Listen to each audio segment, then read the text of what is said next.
Railway ticket എടുത്തില്ല, waiting room ഉപയോഗിച്ചു. പ്രതി നിരപരാധിയെന്ന് കോടതി.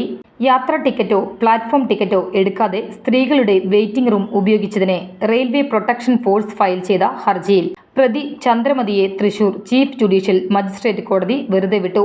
2012 കേസിന് ആസ്പദമായ സംഭവം. പുലർച്ചെയുള്ള ട്രെയിനിന് കോഴിക്കോട്ടേക്ക് പോകാൻ തൃശൂർ റെയിൽവേ സ്റ്റേഷനിൽ എത്തിയതാണ് ചന്ദ്രമതി.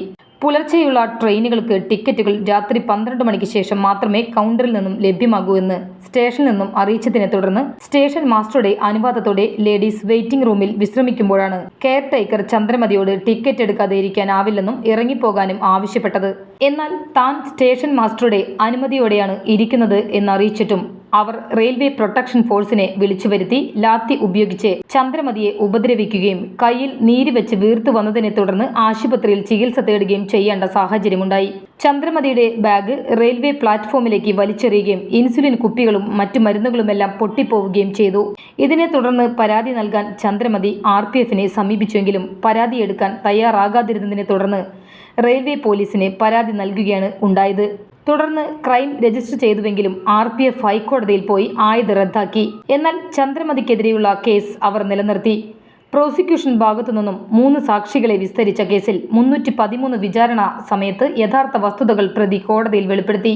രാത്രി വരുന്ന യാത്രക്കാർക്ക് റെയിൽവേ മാസ്റ്ററുടെ അനുമതിയോടെ റെയിൽവേ സ്റ്റേഷനിൽ വിശ്രമിക്കാം എന്ന ആയതിനുള്ള അനുവാദം കൊടുക്കാൻ റെയിൽവേ മാസ്റ്റർക്ക് അനുമതിയുണ്ടെന്നും പ്രതിഭാഗം രേഖകളുടെ സഹായത്തോടെ വാദിക്കുകയുണ്ടായി. അന്വേഷണ ഉദ്യോഗസ്ഥൻ ഒരു സാക്ഷിയുടെ മാത്രമാണ് മൊഴി രേഖപ്പെടുത്തിയതെന്നും മറ്റ് സാക്ഷികളുടെ മൊഴി രേഖപ്പെടുത്താതിരുന്നത് അന്വേഷണത്തിന്റെ വീഴ്ചയാണെന്നും പ്രതിഭാഗം ആരോപിച്ചു. ചന്ദ്രമതിയെ ഉപദ്രവിച്ചതിന്റെ പേരിൽ RPFനെതിരെ കേസെടുത്ത കാര്യം പ്രോസിക്യൂഷൻ മറച്ചുവെച്ചു എന്നും ഈ കേസ് ക്യാഷ് ചെയ്തു പോയതിനാൽ യഥാർത്ഥ വസ്തുതകൾ പുറത്തുകൊണ്ടുവരാൻ ചന്ദ്രമതിക്ക് അവസരം നഷ്ടപ്പെട്ട കാര്യവും പ്രതിഭാഗം കോടതിയുടെ ശ്രദ്ധയിൽപ്പെടുത്തി. 1-ാം സാക്ഷിയുടെ പരാതിയും കോടതിയിൽ നൽകിയ മൊഴിയും തമ്മിൽ വൈരുദ്ധ്യങ്ങളുള്ള കാര്യവും പ്രതിഭാഗം ചൂണ്ടിക്കാണിച്ചു. സാക്ഷിമൊഴികളും രേഖകളും പരിശോധിച്ച കോടതി ചന്ദ്രമതി കുറ്റക്കാരിയല്ലെന്ന് കണ്ടെത്തുകയായിരുന്നു. ചന്ദ്രമതി റെയിൽവേ സ്റ്റേഷനിൽ ശല്യമുണ്ടാക്കിയെന്നും ഉദ്യോഗസ്ഥർക്കെതിരെ മോശം വാക്കുകൾ ഉപയോഗിച്ചുവെന്നും ഉദ്യോഗസ്ഥരുടെ ജോലി തടസ്സപ്പെടുത്തിയെന്നും തെളിയിക്കാൻ പ്രോസിക്യൂഷന് സാധിച്ചില്ല. തൃശൂർ ജില്ലാ legal aids defence council advocate Edwina Benny പ്രതിക്കുവേണ്ടി ഹാജരായി വാദം നടത്തി.